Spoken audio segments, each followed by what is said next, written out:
nationwide. No nonsense. Common sense. Ken Oath. Another day, another idiot bleating. This one kicked out of their state home after God knows how many years. Good job. You might think that's callous, but on the other hand, you might be one of those hard-working, working-class people, or even well-off like myself, people who pay their own way, people who only put their hand out to help the worthy poor, like a blind widow or a fallen SAS hero. Don't get me wrong, we'll even help an AIDS victim, so long as they got it by accident and not by immoral urges or drug needles. We are the silent majority who give to many, many charities, but we don't like it when the state dips into our back pocket so that lazy, indolent takers get cheap rent in shabby houses that are now worth $1 million. Clearly the state has no role in state housing, so I'm all for what this government are doing by stealth. Flog them off to the Sallies or the Moonies, whoever. Get the state out of state housing once and for all. Go ahead, caller. Tane, is it? Tane. Look, Taning, I don't mean to be a pedant, but if you take the slightest slight at the slightest mispronunciation of your name, I wonder how in the hell you get on in life. I'm guessing you don't have a job, and here we go, here's a prediction. I'm also guessing that you live in a state house. Yeah, I wish, bro. I actually run an art gallery and tea rooms. Well, it's 99% tea rooms, but, the wife makes those hedgehog things you clean your boots on. Anyway, we live out the back, but my nana had a state house for a few years, and, well, at least one of your heroes grew up in 1A. Actually, I'll talk to you off here about the hedgehog boot cleaner a bit later. The wife has a significant birthday coming up. But as for my hero living in a state house, I'm racking my brains, but I don't think so. Not sure if I have any tattooed solo mum heroes in my hero bank. What about John Keyes?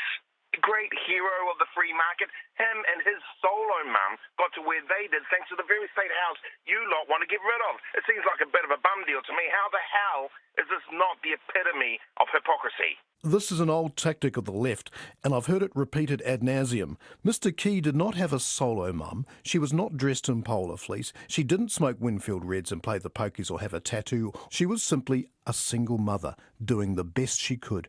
I mean, to compare her to the solo mums of today, these females who pump out babies to gang members while sitting on prime real estate, it's a classic false equivalency. I can't even dignify this with a what you call. You don't even have an answer, do you?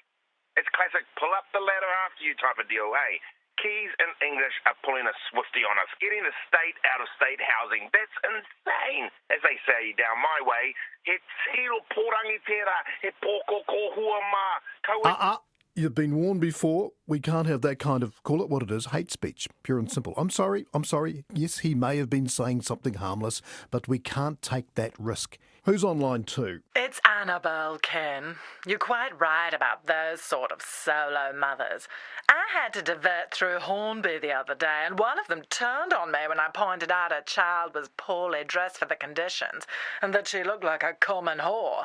You think I'd done something ghastly, the language, Ken. I mean, John Key's mother may have said damnation or flip or even a Christ, but these women are not cut from the same cloth. This female gave me the middle finger and suggested some awful things about my personage. You make a good point, Annabelle. I mean, invoking John Key's mum as a way to excuse feral solo mums is madness. The underclass sadly have no class when it comes to swearing. As a lady from Christchurch, you would know better than most how to swear without offending. I'll be bound. You're quite right, Ken. My mother, God rest her, she would never swear, but say if she caught her breast in the laundry press, which happened quite a lot, none of your fancy top loaders back then, and she had very droopy breasts, mind, but she wouldn't F or blind, simply say sugar or Christchurch or Pakatana, not the vile words that come out of these modern sluts. Oh, that's a harsh word, Annabelle. I'm taken aback. Not that slut. It stands for silly little undesirable tarts. Anyway, I got the last laugh. That Audi has frightfully big wheels. Let's just say I doubt she'll be wearing high heels for the foreseeable. I was nearly deafened by the bawling child.